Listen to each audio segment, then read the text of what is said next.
Mom and I are just sitting here this morning in the summer of June 2015. I'm thankful for all the years that I've been blessed with her and to be given that privilege and the opportunity to be in her life the past 4 years, practically every day. We've been dealing with Alzheimer's disease since 2012, and 2011 was the year that I had started getting the legal documents together, but in all actuality it began way before then, and it was a long process, and I began that journey by myself, and here I am today,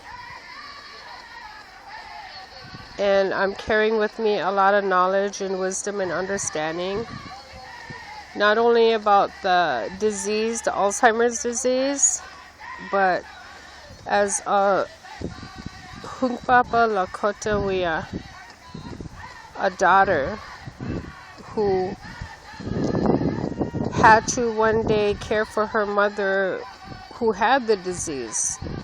And she wasn't just a client or a patient of mine. She was now my ina, my mom. And I am very honored and I am very thankful that I've been given this privilege. And it seems like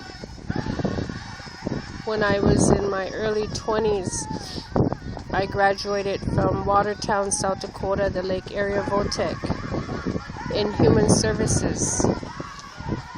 And that prepared me for the journey that I would take on, the amount of responsibility that would come with it in 2012. But we managed, we got through, and here we are. She's resting now, but she wanted to come out and sit. If you can see, it's windy, not cold wind, but a breeze. And she loves the sound of the trees and the feel of the breeze on her face. And she loves her Lakota music. And last night, I saw the most beautiful angels around my mom as they got her ready for bed. They knew exactly how to tuck her blanket this way and what blanket she likes to use and how she likes to be covered and how the kind of pajamas she wears and how she does it. And boy, they were down to a T getting her ready for bed. And all those little things that matter and all the little things that they've done for her made me see how cherished she is here. Made me see how Wakantaka touched hearts to give Mom that compassion just the way she likes it. My mom has always embraced kindness and wanted kindness. But she shared with me the corners that she was backed into. She shared with me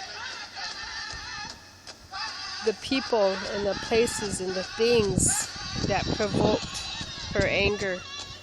She shared with me, during her ignorance, how she resolved her issues, how she problem solved her issues, sometimes with her fists, sometimes with her words.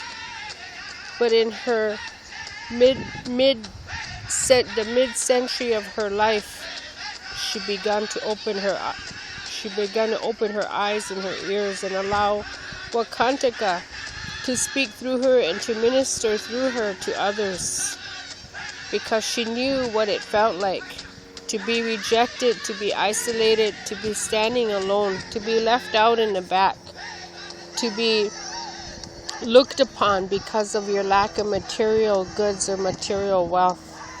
She knew what it felt like to be there. So my dad and my mom took that responsibility upon themselves to make sure that as long as they were alive, they would be the one that would always look for that one who stood alone, who was set apart, who was rejected, who was shunned. Because in my mom and my dad's hearts, Wakantika loved even them more so. Them are the ones that we're supposed to lift up, that we're supposed to pray for. Them are the ones that we give our other coat to. Them are the ones that we pray for and that we help. And that's my life where I came from. And this journey is coming to a close, and I know it. And I'm being prepared for it. And I know that today I'm loved. But I say to my Inna, what about those who are feeling unloved? What can I say to them and how can I help them? Wakanta ka omakia hewa black in the heslowana hena yuha. Do any chiwa check upshni? Na heslowa. The dokishkele ichamuk de hanta omakia. This burden upon my heart for the ministry that my grandparents set, and my uncle and my grandfather Julian Longelk and my grandmother Bertha Lilygol Muchler.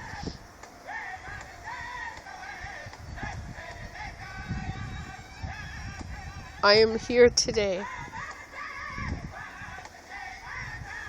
preparing all of you for that day when we're going to have to depend on ourselves to pray for one another and to let the jealousy and the strife and the envy and the hate and the gossip and the lying and the cheating and the stealing to be gone and to be put away. We must become brave and courageous and remember the values deep within our hearts that God created us with. We don't need no PhD. We don't need material wealth to help us be kind to one another. You just need to start today, this moment, within yourselves by loving you. Because once you love you and care about you, you're going to be able to extend that to others. And to be honest to yourself above all. To be truthful to yourself above all. And for just 1 minute and 1 moment all by yourself, be truthful to you.